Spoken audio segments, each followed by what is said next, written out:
Knicks family, what's poppin'? It's your boy.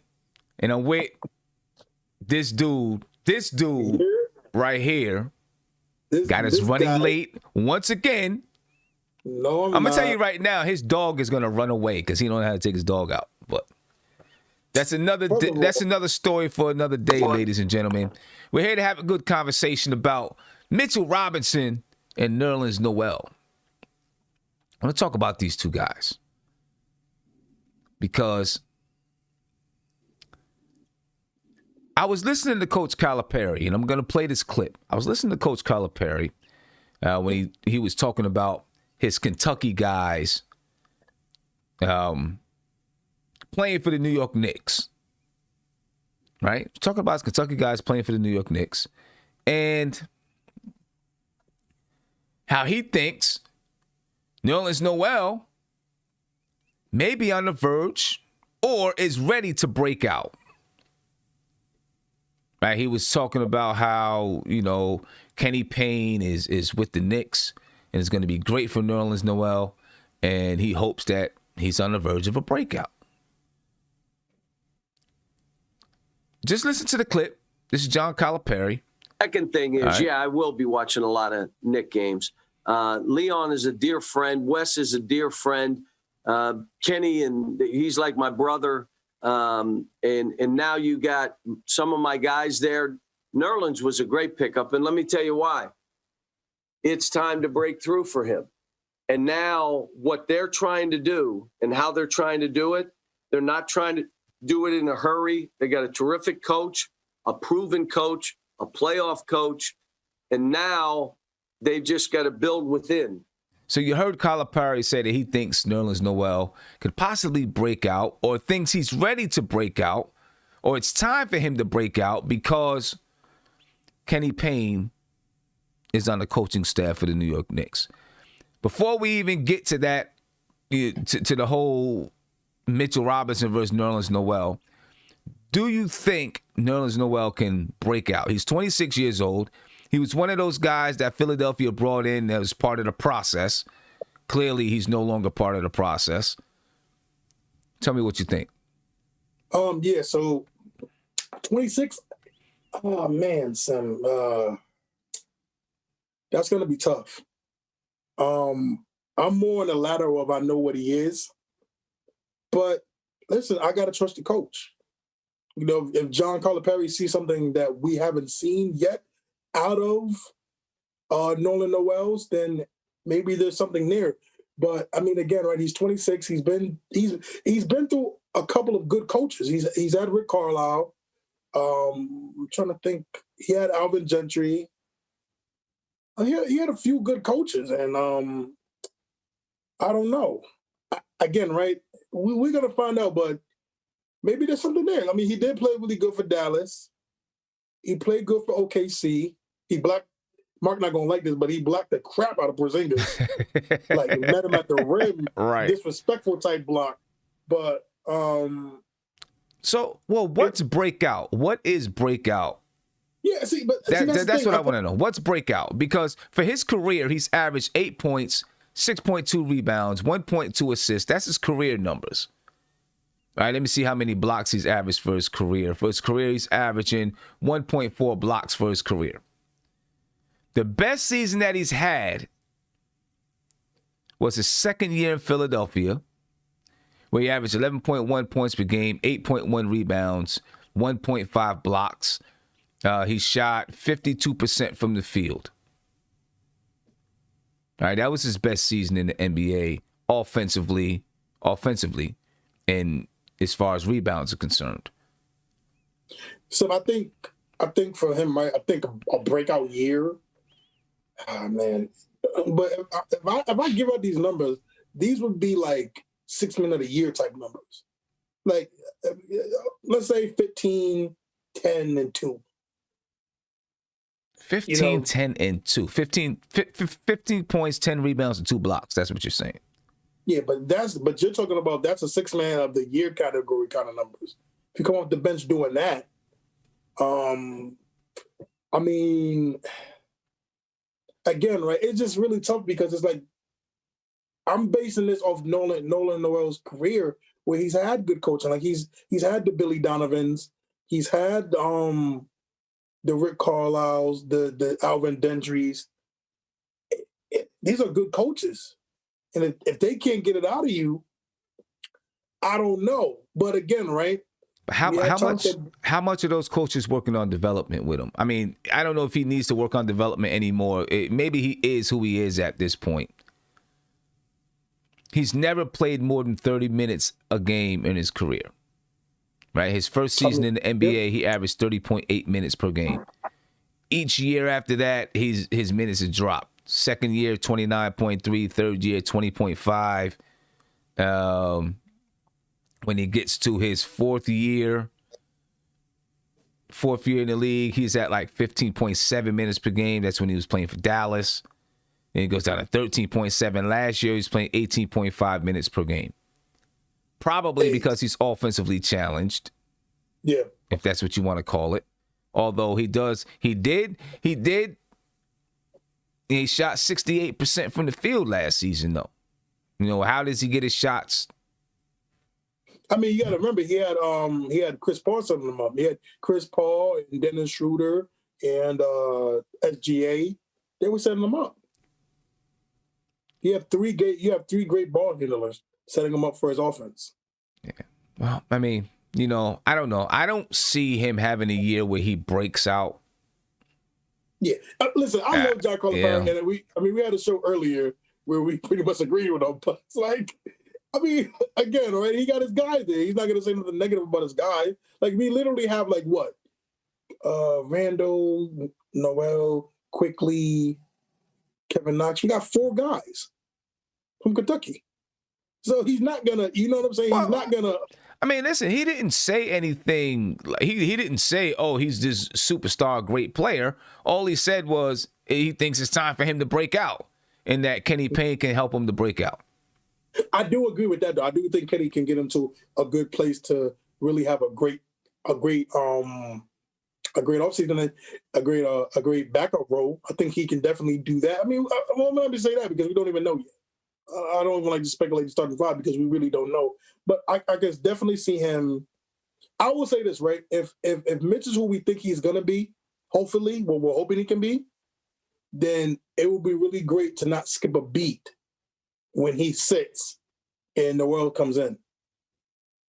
You know, that's my dream scenario. You know what I'm saying? Is that when Mitch leaves, Nolan Noel comes in and we're not skipping a beat. So you're already putting Mitch in the starter role over him. I would. I'm just asking the question. I don't know. I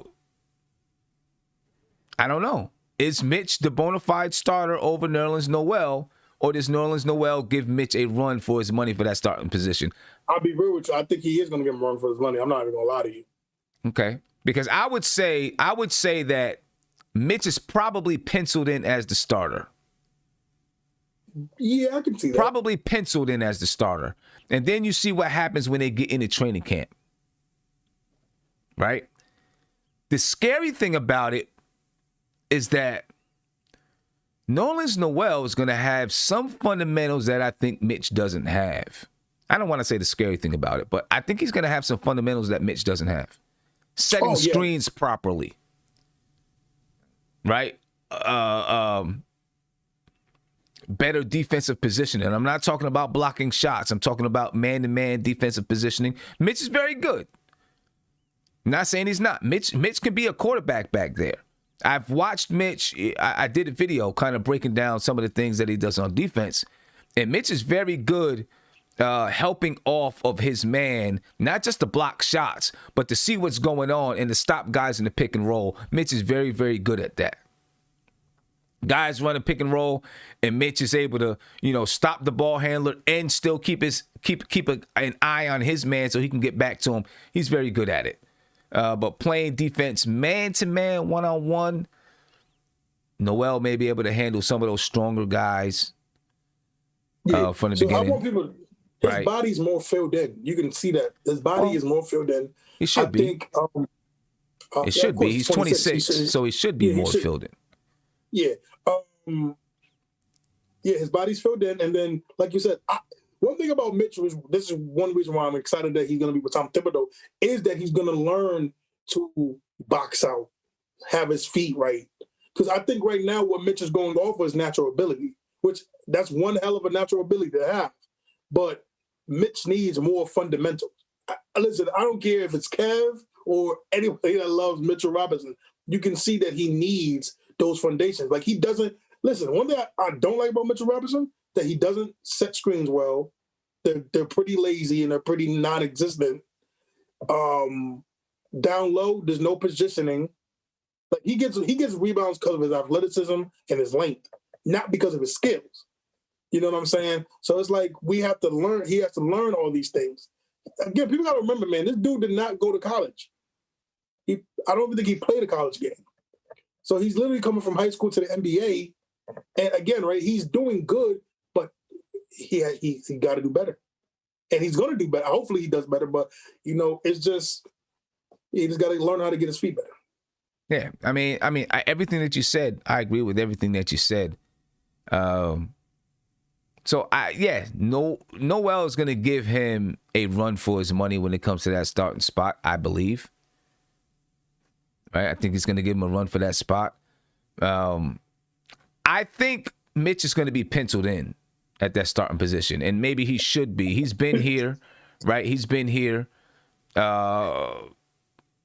He should maybe be penciled in. It's time to give him that chance, right? Give him that go to say, okay, have you learned how to stay on the floor?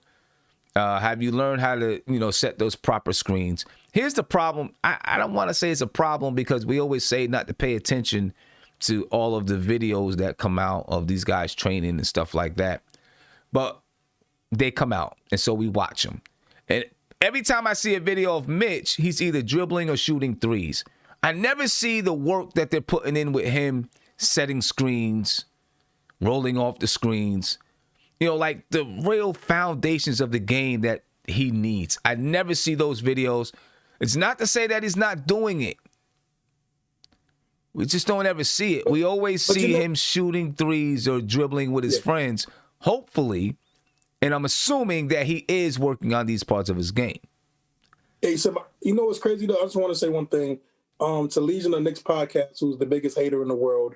If anybody doesn't know who that is, that's Guillermo Kudus, whatever his name is. He's the dude with the tight V-necks and wears glasses. I'm not spitting on nobody's pizza. And the way I say Tom Thibodeau, don't be mad. You just a hater and you a nerd with a weak fade. Come on, bro. You're messing up the flow. See, if you were paying attention. Now, hold on. Again, I always got to go over camera etiquette with this dude. This is live online mentoring right here. Camera etiquette. Turn around. Hold on. No. Head up. Right? Head up. Shoulders brisk. Listen, man. Face the camera. There you go, man. Face the camera. Put the cell phone down. My cell phone's down, man. Well, flip it over so you're not looking at it and actually look into the camera. Because when you look into the camera, then it looks like you are looking at me when the viewers are watching. You understand what I'm saying? Yeah, Gabriel's getting me in trouble. No. You're getting yourself in trouble. You're still looking at the phone. All right. You're still looking at the phone. Put the phone down. Let the viewers look at the phone. Flip the phone over. Don't look at it. Pay attention to the conversation. All right. If you pay attention a little bit closer, you might be able to get some things right. Okay. I'm good now. I'm good. Sheesh. Still looking at the phone. I'm not looking at the phone. I'm watching you peek over to the phone. All right. No, seriously though, Sim. So, I think one of the big reasons with Mitchell Robinson, a lot of these guys don't do it though, right? They don't show the fundamentals because it's boring to look at. If you're not a big basketball fan and you love the fundamentals, so we don't see the dribble pass off, you don't see the screens, we don't see you rolling to the basket. Like it's like the Chris Barkley do when he does the gym things. Nobody misses on the videos. Nobody misses. That's one of the funniest. Like, there's a funny meme about that. Like, when you go to that gym, you don't miss, but then you see real footage of the scrimmage games. Dudes are shooting bricks. not the NBA players not going to shoot bricks like that, but you know what I mean. They're missing shots, so it's like again, right? You're not going to see, hopefully he's doing it. I hope, because it was like this is the difference between a lot of NBA players, right? It's like the great ones, they work on the fundamentals. Like I remember the Last Dance. In the segment, this is like when Michael Jordan was back in the 80s. And Magic Johnson said, like, during the interview about Michael when he was like I think a rookie. He's like, I've never seen somebody his age have the fundamentals down already to that degree. And people don't understand that at the end of the day, right? I'll never forget the video of Reggie Miller. He was doing a segment which I thought was really cool, where he was talking about shooting. He's like, the problem with these kids is that they think you got to go from outside in. It's inside out. You got to work on the little, the 10-foot jumpers. You got to shoot like 1,000 shots from the 10-foot range. And you move back a little bit, and you go from like the 12 feet to 15 range. You move back a little bit more, you go to the long two. And then after all that, then you go to the three-point line, start shooting threes. You know what I'm saying? So it's like a lot of these kids don't understand the fundamentals. Not saying that NBA players don't. Of course, the NBA players do. But I think this gap for the new generation is that they're learning the crazy moves, the spins, the dribbles, all this other stuff, without learning that all that starts from the foundation. Yeah, I mean, hopefully Mitch is working on those things. I'm not saying that he's not working on them, but Noel is going to push him because for the most part, we haven't had a center while Mitch has been here that you say, I mean, you had Taj Gibson, but you already knew that if Taj Gibson had been a guy that was going to stick around for a while, he wasn't going to start for long because he's older. He's ready to lay it up. He was a stopgap. Yeah, he's ready. He's ready to hang up the shoes on the telephone pole. You know what I'm saying? Noel, he hasn't reached the prime of his career. Well, we hope he hasn't reached the prime of his career. He may have. I don't know. Right? But he's a guy that could be here long term if the Knicks feel like he is, that he fits what they want to do. Right? So this is going to push Mitch. He should be good for Mitch. He should be good for Mitch, even if Noel doesn't start. And I'm expecting Mitch to start.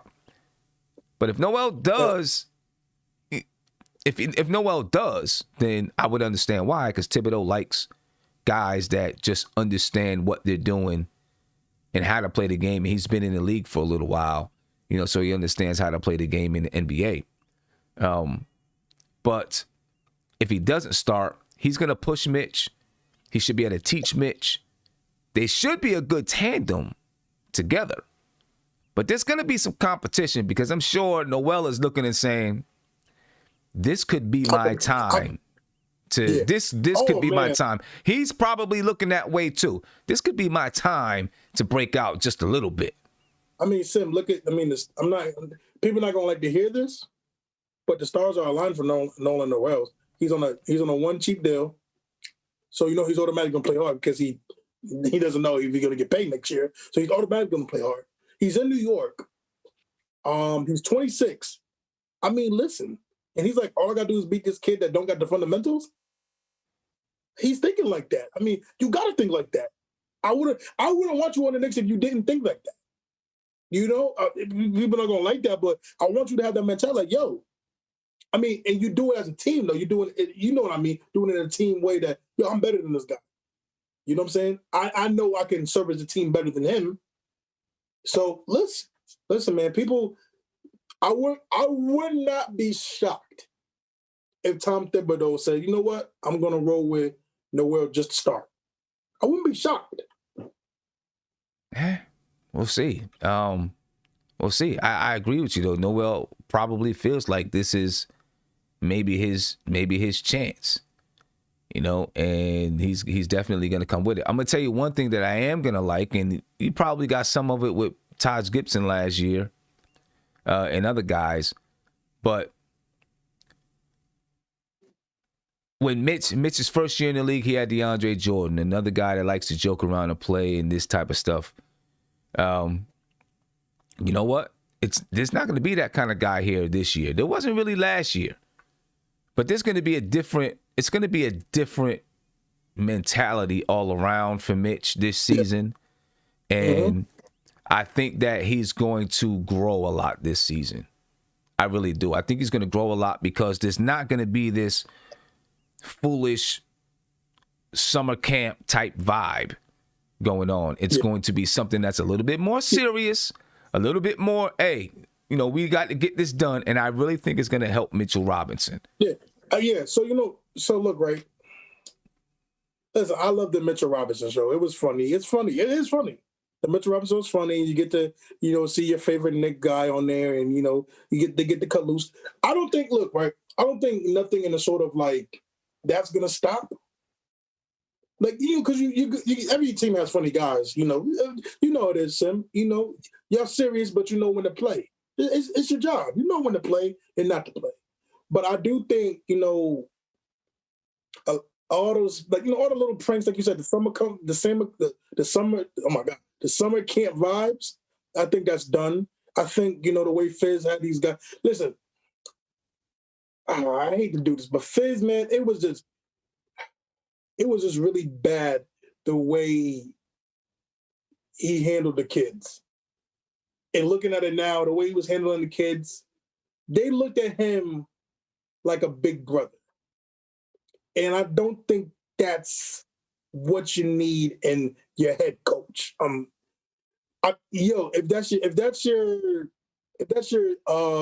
assistant coach, yeah, that's big bro.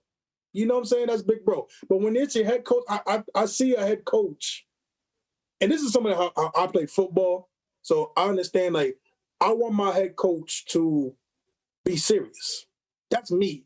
I like my head coach to understand.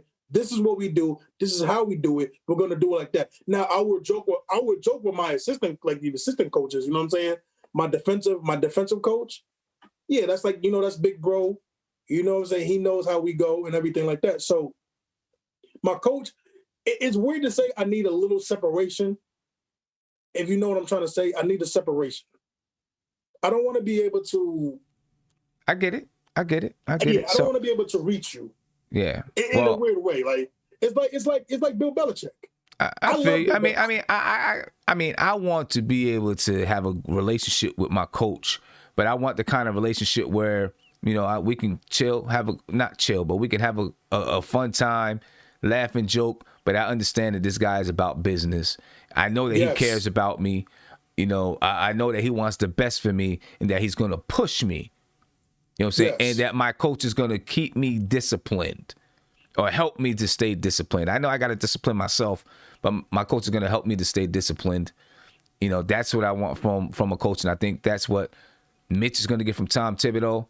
I know I seen someone in the chat say, we got a lot of like high school age guys on the team, young guys. Yeah, we do, but RJ Barrett has a strong mentality. You know, a no frills type of mentality. Noel, I think, has that type of mentality. You're coming in with Austin Rivers is going to have that kind of mentality. I think Peyton has that kind of mentality. I believe that Reggie Bullock has that kind of mentality. So there's going to be different thinking out there on the floor, in the locker room, a different type of focus that I really, really think is going to benefit Mitch. I'm not saying he shouldn't be a fun-loving guy. There's just a time to do it and a time to stay focused. And I really think Mitch is going to grow up this season. I do. Yeah. And Sim, just for people to say, we got young guys, right? We got young guys that are from high school, college, freshman 1 year in college, basically high school. This is the real world, right? And when I say this is that you're going to have to learn, you got to grow up. I'm sorry to say, it's just being honest. You have to grow up. And you're going to have to learn, like, listen, I understand that you want guys to be coddled and all that. Listen, this is the real world. You're not going to get coddled in your life, all your life. You're not going to get coddled. So you have to be professional. This is your job. We like to say, this is the game. We all love Knicks. This is their job. This is their livelihood. You can't play all day. Listen, I know I'm a funny guy, but I'm at work all day. I can't play all day at work. I wish I could, but I can't. Yeah, so, and you got to work. Well, So you just got. Yeah, we'll see how it's gonna be, man. We'll see how it's gonna be. Either way, even if Noel does start over Mitch, I think it's gonna help Mitch. And I would love to see Noel have a breakout season and let these two guys battle it out to who's gonna be the starter. I'm penciling in Mitchell Robinson. That's why I pencil in. He's a better shot blocker. He's taller, right? I don't know if he's as strong yet. Is he 6'10"? Yeah, I think 6'10", 6'11". I think I have to check to be sure. I think Mitch is definitely a better shot blocker. He's a good quarterback, when it comes to, seeing the defense and being able to play help defense. He can switch out on guards.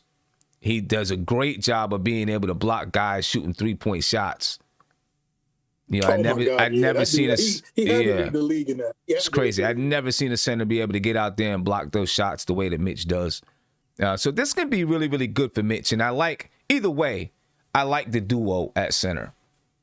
I really do. I like the duo at center. And I think it's going to be really positive for the Knicks. But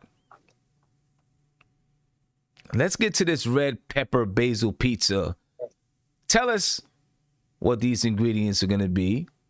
Well, First tell us why you picked red pepper basil pizza. It's like a tongue twister. Red pepper basil pizza. Red pepper basil pizza. Red pepper basil pizza. Yeah, you gotta say that 3 times, man. Candyman gonna pay. But you see how I just spit it though, right? I just, you see I just rattled it off my tongue. You can't even do it. Can't even do it. As a matter of fact, ladies and gentlemen, please smash that like button, man. Red pepper basil pizza. Red pepper basil smash pizza. Smash that like button. Oh God, I got it. Red pepper basil pizza. Red pepper basil pizza. So, everybody gonna be sick and tired of that. No, so I'll tell you what though, Sim. So I discovered this by just so I gave her pork a year ago, right?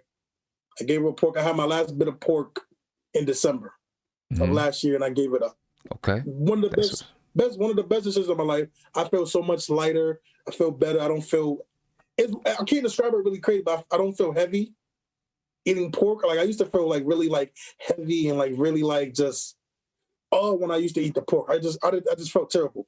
So and a lot of anytime I ordered pizza or made pizza, it would literally have either bacon, pepperoni, sausage, ham, anything you could think of really that's on the pizza. So once I gave it up, I'm like, yo, what am I gonna do? I'm like, I don't really like if it's not cheese, it's a pork on my pizza. So I'm like, yo, I really like peppers. I really like basil.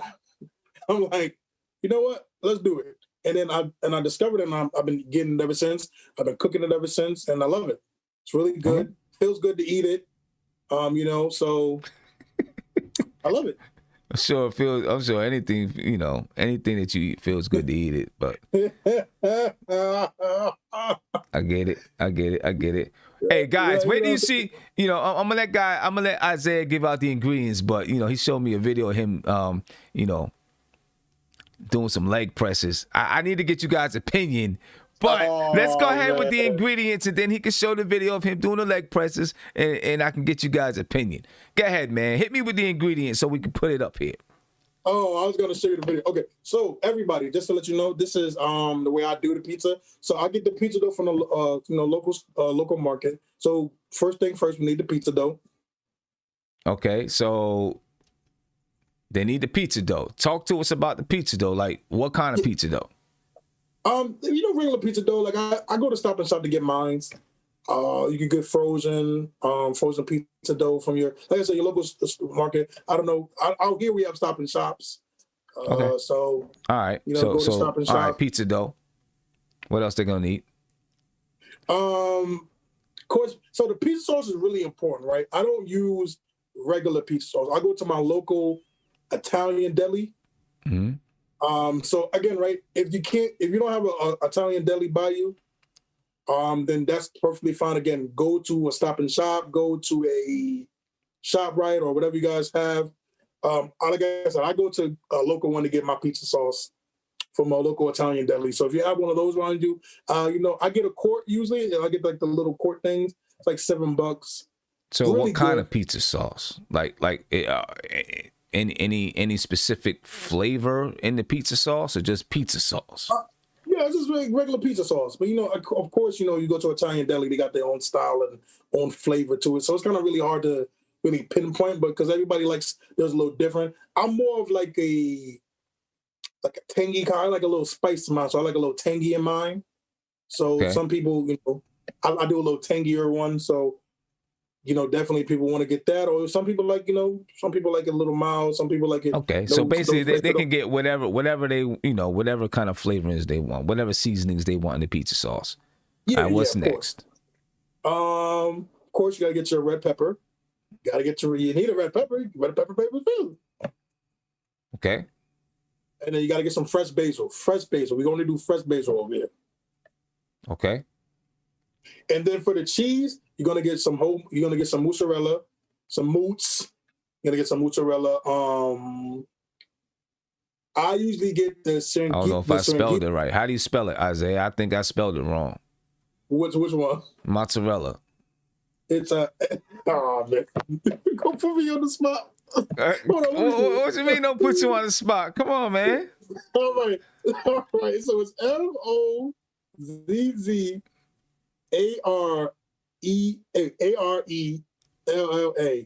Man, a killing the B, but it's help me out.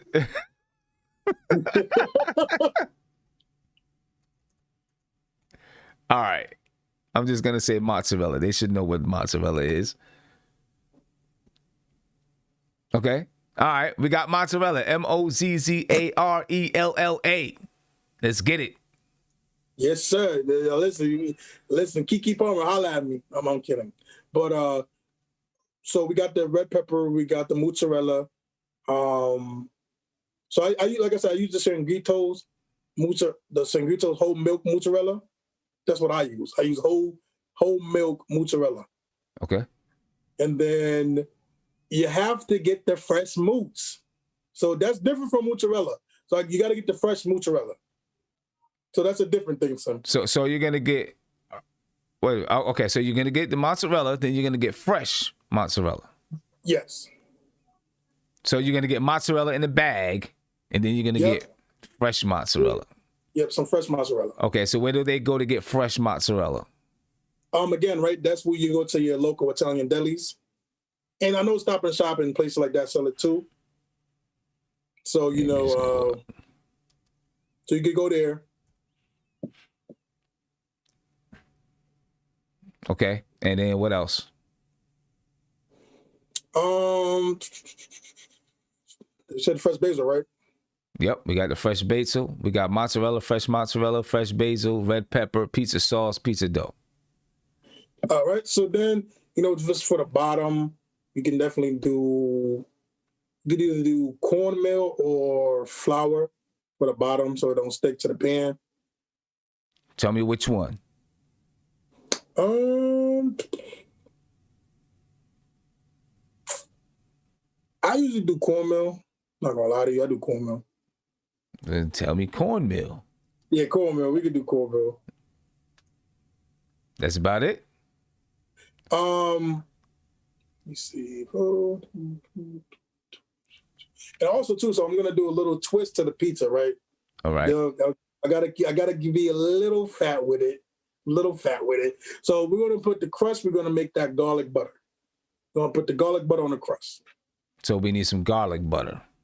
Yep. So with that, we're gonna get some fresh garlic, some garlic cloves. So we're gonna get some what? Some garlic cloves and then butter. Yep. And then some fresh parsley. Garlic cloves, butter, and fresh parsley. Okay. All right. So let me get the size down to make sure that we don't go off the screen. All right. You guys are seeing this live, ladies and gentlemen. So, it is what it is. It's the way it goes when you're making a list. All right. So you said garlic cloves, butter, right? Yep. Mm-hmm. And then what? Parsley. Parsley. Okay. Let me Yeah, get that's that. a good idea. I'm not gonna lie. So it's like I just spelled Knicks inside the pizza. It's not a bad idea. I don't know if you can spell it, but you know, I can spell. First of all, I can spell. spell. Wait, what? Wait, See, hold on, wait. exactly right. My point right there. Anyway, wait. ladies and gentlemen, for red pepper basil pizza, you need pizza dough, pizza sauce, red peppers, fresh basil, fresh mozzarella, cornmeal, garlic cloves, butter, and parsley. And there you go. And then Wednesday, we're going to make the red pepper basil pizza. But I was gonna say someone did point out you need flour to roll out the dough and everything like that. So we need flour. See that? Why is the chat teaching you? Nah, because I forgot. Because I was gonna do that naturally, and I forgot that I got to tell people they need flour for that. So you need flour, everybody. Why is the chat teaching you? It was only the flour thing, man. Shout out to the guy that said the flour thing. It don't matter. It don't matter. So let's make this a little bit smaller so I can, so that the chat can make up for Isaiah's mistake, and he's still looking down at the phone instead of focusing on what he needs to focus on. See, you know what I mean? No, man, I gotta listen, man. You know, These young people nowadays. oh, now it's young people. Well, you know, you don't know how to focus without not looking at the phone. Nah, man. That's why you work at a phone store. So you don't get fired from your job for looking at the phone all day long. Oh, man. Okay, so one more time, ladies and gentlemen. To make red pepper basil pizza, and I'm going to have people call up and see if they can say it fast 3 times in a row, too. Red pepper basil pizza. What? You need pizza dough, pizza sauce, red pepper, fresh basil, mozzarella, fresh mozzarella, cornmeal, garlic cloves, butter, parsley, and like the chat pointed out, you also need flour. Now, you just had to add that in there, huh? I had to add it in there. So, now, before we get out of here, show us this video, and I see you peeking over at the phone. Show us this video of you so-called pressing 1,000 pounds. I got Leg you. press. Leg press. Taking a long time getting that video up. Listen, I don't want to steal nobody's girl if Come I show on, you. man. Do what you got I to don't do. want to Just steal do what you got to do, nobody's girl if I show you the homeboy. video, man. Just do what you got to do. Where is that? So this, hold on. So this is the weights. Come on. Let's see him leg press this 1,000. See, now chat, please tell me, don't those look like those fake hollow, those plastic hollow no weights that little hollow. kids play with? That's what those look like to me. Those hollow weights, Man, those fake ain't no hollow fake. weights that little kids play with. You a hater, man. That's what it looks like. Chat, tell me what you think. Tell me what you First of think. all, you see the muscles in the legs, though. Tell me what you think. I don't know. I got a feeling that's those hollow plastic Man, ain't no plastic weights, man. man. You crazy. All right. That's all I don't natural. know. That's American muscle right there. Okay. All right. That's That's what I American think muscle. it is. Anyway, ladies and gentlemen, I appreciate Someone your said that's time. SpongeBob weights. You a hater, man. You a hater.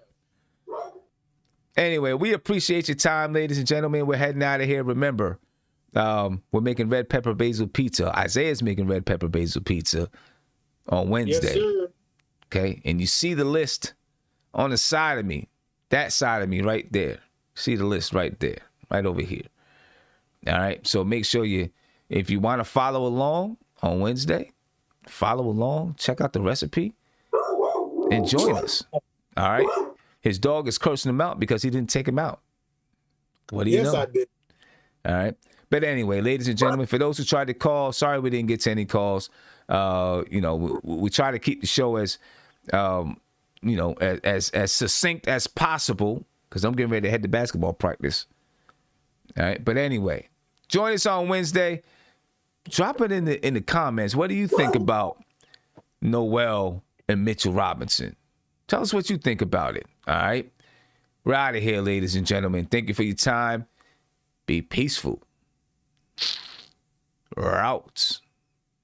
You see Isaiah arguing with his dog. His dog probably won the argument. I'm not arguing with my dog, man. Yeah, your dog probably won the argument. I'm the king of this house. Yeah. The dog house. Peace, y'all. Yep.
And Justin, my man Justin Hernandez, I forgot to shout out your super chats, man. So the next show, I'll definitely shout out your super chats.